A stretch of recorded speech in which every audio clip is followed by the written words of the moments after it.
નમસ્કાર મિત્રો, સ્વાગત છે તમારું ગુજરાતની સૌથી મોટી હવામાન ચેનલમાં।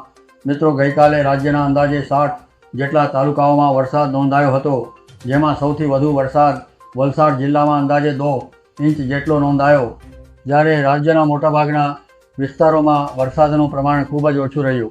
છેલ્લા 10 દિવસ દરમિયાન ગુજરાતના લગભગ 25% વિસ્તારમાં અતિભારે વરસાદ વરસ્યો છે અને રાજ્યની કુલ મોસમી વરસાદની સરેરાશ પણ લગભગ 25% સુધી પહોંચી ગઈ છે। અમુક વિસ્તારો, ખાસ કરીને જૂનાગઢ જિલ્લામાં સામાન્ય કરતાં પણ વધુ વરસાદ નોંધાયો છે, પરંતુ બીજી તરફ હજુ પણ રાજ્યના લગભગ 30% વિસ્તારમાં ખેડૂતો વાવણીની રાહ જોઈ રહ્યા છે, કારણ કે ત્યાં પૂરતો વરસાદ પહોંચ્યો નથી। અંદાજે 70% વિસ્તારમાં વાવણી થઈ ગઈ છે, પરંતુ ઘણા વિસ્તારોમાં હજુ જમીનમાં પૂરતો ભેજ ન હોવાથી ખેડૂતો આગામી વરસાદની રાહ જોઈ રહ્યા છે। હાલની પરિસ્થિતિ પ્રમાણે ગુજરાતમાં વરસાદે થોડો વિરામ લીધો છે અને આગામી લગભગ 10 દિવસ સુધી રાજ્યમાં ભારે વરસાદની શક્યતા ખૂબ ઓછી જોવા મળી રહી છે। જો કે આનો અર્થ એવો નથી કે સમગ્ર રાજ્યમાં વરસાદ સંપૂર્ણપણે બંધ થઈ જશે। દક્ષિણ ગુજરાત અને કેટલાક છૂટાછવાયા વિસ્તારોમાં હળવાથી મધ્યમ વરસાદના ઝાપટાં યથાવત રહી શકે છે। હવે વાત કરીએ ભારતીય હવામાન વિભાગની તાજી આગાહીની। આજે તાપી, ડાંગ, નવસારી અને વલસાડ જિલ્લામાં યલો એલર્ટ જાહેર કરવામાં આવ્યું છે, એટલે કે કેટલાક વિસ્તારોમાં મધ્યમથી ભારે વરસાદ પડી શકે છે, જ્યારે રાજ્યના અન્ય વિસ્તારોમાં છૂટાછવાયા વરસાદની શક્યતા રહેશે। દક્ષિણ ગુજરાતના છોટાઉદેપુર, વડોદરા, ભરૂચ, નર્મદા, સુરત, તાપી, ડાંગ, નવસારી અને વલસાડ જિલ્લામાં અનેક સ્થળોએ હળવાથી મધ્યમ વરસાદ પડી શકે છે। સૌરાષ્ટ્રના ભાવનગર, અમરેલી, જૂનાગઢ, પોરબંદર, રાજકોટ, બોટાદ અને સુરેન્દ્રનગર સહિત ઉત્તર ગુજરાતના બનાસકાંઠા, પાટણ, મહેસાણા અને આસપાસના વિસ્તારોમાં માત્ર થોડાક સ્થળોએ વરસાદી ઝાપટાં જોવા મળી શકે છે, જ્યારે કચ્છ, મોરબી, જામનગર અને દેવભૂમિ દ્વારકામાં વરસાદની શક્યતા ખૂબ જ ઓછી રહે છે। આગામી દિવસોના હવામાન નકશા પર નજર કરીએ તો 10મી તારીખે સમગ્ર ગુજરાતમાં ભારે વરસાદની કોઈ ખાસ શક્યતા નથી।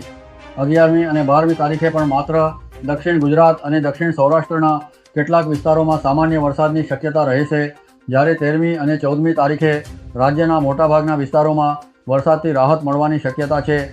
એટલે કે આગામી લગભગ 10 દિવસ સુધી વરસાદનો બ્રેક યથાવત રહે તેવી સ્થિતિ દેખાઈ રહી છે।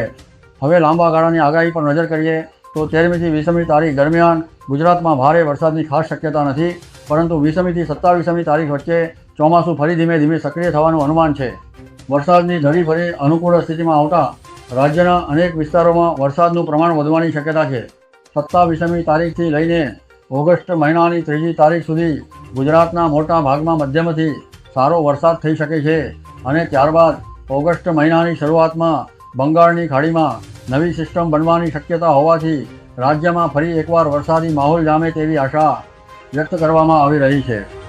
હાલ જે મુખ્ય વરસાદી સિસ્ટમ હતી તે ઉત્તર ભારત અને હિમાલય તરફ સરકી ગઈ હોવાથી ગુજરાતમાં તેજ પવન અને વરાપનું પ્રમાણ વધશે।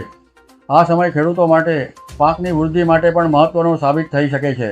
જોકે 15મી તારીખની આસપાસ બંગાળની ખાડીમાં નબળી સિસ્ટમ બનવાના સંકેતો મળી રહ્યા છે। જો આ સિસ્ટમ મજબૂત બને અને અનુકૂળ દિશામાં આગળ વધે તો દક્ષિણ ગુજરાત, સૌરાષ્ટ્ર અને કચ્છના કેટલાક વિસ્તારોમાં ફરી સારા વરસાદની શક્યતા ઊભી થઈ શકે છે। હાલના અંદાજ મુજબ 18મી અને 19મી તારીખની આસપાસ ગુજરાતમાં હળવાથી મધ્યમ વરસાદના ઝાપટાં જોવા મળી શકે છે, પરંતુ ખૂબ ભારે અથવા અતિભારે વરસાદની શક્યતા ઓછી છે। મિત્રો, હવામાનમાં સતત ફેરફાર થઈ રહ્યો છે અને દરેક નવી સિસ્ટમ સાથે આગાહીમાં પણ બદલાવ આવી શકે છે, તેથી રોજના તાજા અને વિશ્વસનીય હવામાન અપડેટ માટે અમારી સાથે જોડાયેલા રહો। જો તમને આ માહિતી ઉપયોગી લાગી હોય તો આ વિડીયોને એક લાઇક જરૂર કરજો, તમારા મિત્રો અને પરિવાર સાથે વધુમાં વધુ શેર કરજો અને અમારી યુટ્યુબ ચેનલ ઓનલી ઇશ્યુને સબસ્ક્રાઇબ કરીને બેલ આઇકન દબાવવાનું બિલકુલ ભૂલતા નહીં, જેથી ગુજરાતના દરેક મહત્ત્વના હવામાન સમાચાર સૌથી પહેલાં તમને મળતા રહે। આભાર। જય હિન્દ, જય ભારત।